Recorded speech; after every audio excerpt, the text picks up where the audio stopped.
তিনি হচ্ছেন বর্তমান প্রধান উপদেষ্টা ডক্টর মোহাম্মদ ইউনূস। কারণটি হচ্ছে তিনি সবসময় ক্ষমতার মধ্যে থাকতে চান, তিনি চেয়ার ছাড়তে চান না, এই ধরনের কথা রয়েছে। অনেকের ধারণা যে গণভোটটি অনুষ্ঠিত হলো বিতর্কের সঙ্গে, সেই গণভোট তো একটা বিশেষ উদ্দেশ্যকে সামনে রেখে অনুষ্ঠিত হয়েছে, এবং যেখানে সবচেয়ে বড় যে বিষয়টি তা হচ্ছে প্রধানমন্ত্রী এবং রাষ্ট্রপতির মধ্যে ক্ষমতার ভারসাম্য আনা। কোন কোন ক্ষেত্রে প্রধানমন্ত্রীর চেয়েও রাষ্ট্রপতির ক্ষমতা এখানে অনেক বাড়ানো হচ্ছে, যদি গণভোটের যে বিষয়টি সেটি বাস্তবায়ন হয় সংস্কার প্রক্রিয়ার সঙ্গে। এবং ডক্টর মোহাম্মদ ইউনূসের একটি সুপ্ত বাসনা রয়েছে বলে অনেকেই মনে করেন। এটি আবার আলোচনায় এনেছেন ব্রিটিশ সাংবাদিক ডেভিড বার্গম্যান। তিনি তার একটি লেখাতে বলছেন যে ডক্টর ইউনূসের রাষ্ট্রপতিত্ব বাংলাদেশের জন্য যথেষ্ট উপকারী হতে পারে। তিনি নানান দিক বিশ্লেষণ করে বলছেন, কিন্তু আসলে কতটা উপকারী হতে পারে, এই 18 মাসে কি হয়েছে, ডক্টর মোহাম্মদ ইউনূস তার নিজের ইমেজটাও বা কোথায় নিয়েছেন সেটিও ডেভিড বার্গম্যান বলছেন। তিনি বলছেন যে অনেকের সমালোচনা সত্ত্বেও তিনি আন্তর্জাতিকভাবে যথেষ্ট সম্মান অর্জন করে চলেছেন এবং অন্য কোথাও বাংলাদেশি ব্যক্তির আন্তর্জাতিক মর্যাদার তুলনা করা যায় না। মানে তার ক্ষেত্রে আমি তার এই বক্তব্যের সঙ্গে একেবারেই একমত নই। তিনি বাংলাদেশের অসংখ্য মানুষের সামনে যেভাবে তিনি নিজেকে উপস্থাপন করেছেন, বিতর্কের সাথে নিজের ব্যবসায়িক লাভ যেভাবে তিনি কষে নিয়েছেন, যেভাবে তিনি একের পর এক তার নিজের স্বার্থ হাসিল করেছেন, আমার মনে হয় এই মুহূর্তে বাংলাদেশের মানুষের কাছে তো বটেই যে তার স্থান থেকে একেবারে তার যে অবস্থান ছিল সেখান থেকে একেবারে নিজেকে নামিয়ে এনেছেন। আর আন্তর্জাতিক ভাবেও তার ভাবমূর্তি এই মুহূর্তে কতটা তা আমরা নিশ্চয়ই অনেক বেশি জানি। তো ডেভিড বার্গম্যান বলছেন যে এটা ঠিক, তিনি আগে যথেষ্ট সম্মানের ছিলেন অধিকাংশ মানুষের কাছে, সেটি এই মুহূর্তে এখন আর নেই। সরকার পরিচালনা করতে গিয়ে অনেক ধরনের সিদ্ধান্ত গ্রহণ প্রক্রিয়ার মধ্য দিয়ে দায়িত্বশীল ব্যক্তিরা বিতর্কের মধ্যে যান অবশ্যই, কিন্তু ওই যে বললাম ডক্টর মোহাম্মদ ইউনূস নিজের স্বার্থে যা যা করেছেন, এটি আসলে কতটুকু দায়িত্বশীলতা পরিচয় দিতে পেরেছেন, অথবা দেশ পরিচালনার ক্ষেত্রে তিনি কতটা তার পারদর্শিতা পরিচয় দিয়েছেন, সেটি শুধু এখন প্রশ্ন আকারেই নয়, মানুষের কাছে স্পষ্ট। আরো অনেক বিষয় রয়েছে, সেগুলো আর এখন আলোচনায় না গেলাম। যাই হোক, তিনি একটি যে সিগনিফিকেন্ট বিষয় তুলে ধরেছেন ডেভিড বার্গম্যান, তা হচ্ছে লন্ডন বৈঠকে গত 2025 জুনে যে বৈঠকটি অনুষ্ঠিত হয়েছিল তারেক রহমানের সঙ্গে, সেখানে নাকি তারেক রহমান ডক্টর মোহাম্মদ ইউনূসকে প্রস্তাব দিয়েছিলেন বিএনপি যদি ক্ষমতায় আসে তাহলে তাকে রাষ্ট্রপতি করা হবে। আসলে এমন কিছু দিয়েছিলেন কিনা নিশ্চিত নই আমরা, তবে গুঞ্জন একটি ছিল, এটাও সত্য কথা।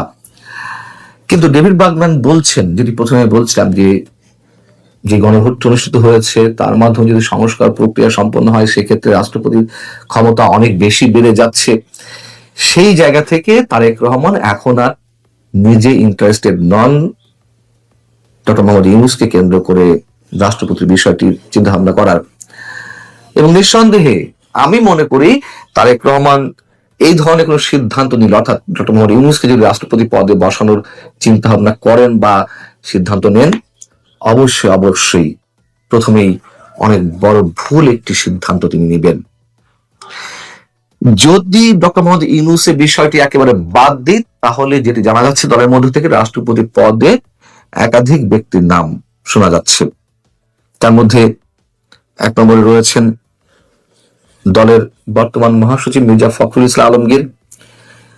আরো যে দুজনের নাম শোনা যাচ্ছে সেটি হচ্ছে যে প্রবীণ নেতা, স্থায়ী কমিটির অন্যতম সদস্য, আগেও যিনি মন্ত্রী ছিলেন, ডক্টর আব্দুল মঈন খান, এবং দলের জন্য অন্যতম এক নিবেদিত প্রাণ বর্ষিয়ান নেতা, স্থায়ী কমিটির সদস্য ডক্টর নজরুল ইসলাম খান। তবে যতটুকু জানা গেছে, হয়তো নজরুল ইসলাম খানকে শেষমেশ প্রধানমন্ত্রীর বা তারেক রহমান যখন প্রধানমন্ত্রী হিসেবে ওত নেবেন, তার রাজনৈতিক উপদেষ্টা হিসেবে তাকে মনোনীত করতে পারেন, আর ডক্টর আব্দুল মঈন খানকে স্পিকার হিসেবে নিয়োগ দেওয়ার সম্ভাবনা রয়েছে। মন্ত্রী পরিষদের সদস্য হিসেবে যাদের নাম শোনা যাচ্ছে মন্ত্রণালয় সহ, সেটি হচ্ছে যে যোগাযোগ মন্ত্রণালয়ের জন্য মির্জা আব্বাস, স্থানীয় সরকার বিষয়ক মন্ত্রণালয়ের জন্য সালাউদ্দিন আহমেদ। এটি মোটামুটি নিশ্চিত যে তিনি এটি পাবেন, আমিও মনে করি। মানে খুবই গুরুত্বপূর্ণ একটি মন্ত্রণালয় এবং দলের মধ্যে অন্যতম গুরুত্বপূর্ণ নেতা এই মুহূর্তে সালাউদ্দিন আহমেদ।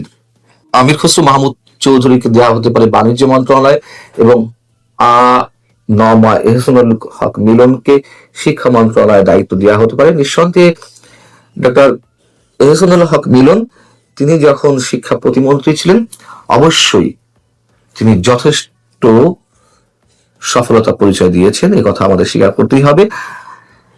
যে বিষয়টি নিয়ে আমি একটু আমরা আবেগে উদ্বেলিত, মুক্তিযুদ্ধের বিষয়ে যিনি আপোষহীন, মুক্তিযুদ্ধের চেতনার বিষয়ে অ্যাডভোকেট ফজলুর রহমান, মুক্তিযোদ্ধা অ্যাডভোকেট ফজলুর রহমানকেও মন্ত্রী পরিষদে নেওয়া হতে পারে। একই সঙ্গে খালেদা জিয়ার ব্যক্তিগত চিকিৎসক হিসেবে যিনি দীর্ঘদিন দায়িত্ব পালন করেছেন AZM জাহিদ হোসেনকেও মন্ত্রী পরিষদে নেওয়া হতে পারে।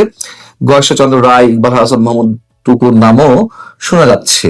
পাশাপাশি তথ্য এবং সম্প্রচার মন্ত্রণালয়ের দায়িত্ব পেতে পারেন রুহুল কবির রিজভী, আর একজন নিবেদিত প্রাণ বিএনপির।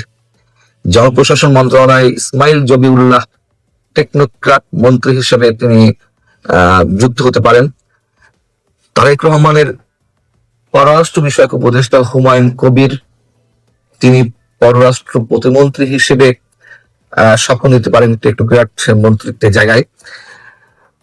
আর স্বরাষ্ট্র প্রতিমন্ত্রী হিসেবে নাম শোনা যাচ্ছে শহীদউদ্দিন চৌধুরী অ্যানির নাম, সাবেক ছাত্র নেতা। নারীদের মধ্যে থেকে যার নাম শোনা যাচ্ছে তিনি হচ্ছেন নীলোফার চৌধুরী মনি, যথেষ্ট ক্লিন ইমেজের। এবার তিনি নমিনেশন চেয়েছিলেন, তিনি পাননি এবং দলের মধ্যে বাইরে তাকে অনেক বেশি ক্লিন ইমেজের একজন ব্যক্তি হিসেবে মনে করা হয়, সাবেক সংসদ সদস্য, এবং তিনি যথেষ্ট স্পষ্টবাদী, এটি অনেকেই মনে করেন। আর আওয়ামী লীগের বিরুদ্ধে যুগপৎ আন্দোলনে যেসব দল যুক্ত ছিল বিএনপির সাথে, সেই সব দলের যারা যারা শীর্ষ নেতা, তার মধ্যে ববি হাজাজ, আন্তালিব রহমান পার্থ, গণ অধিকার পরিষদের নূর হক নূর, একসময় গণ অধিকার পরিষদ করতেন, কিন্তু বিএনপিতে যোগ দিয়েছেন। ডক্টর রেজা কিবরিয়া, মোস্তফা জামাল হায়দারের নামও আলোচনায় রয়েছে।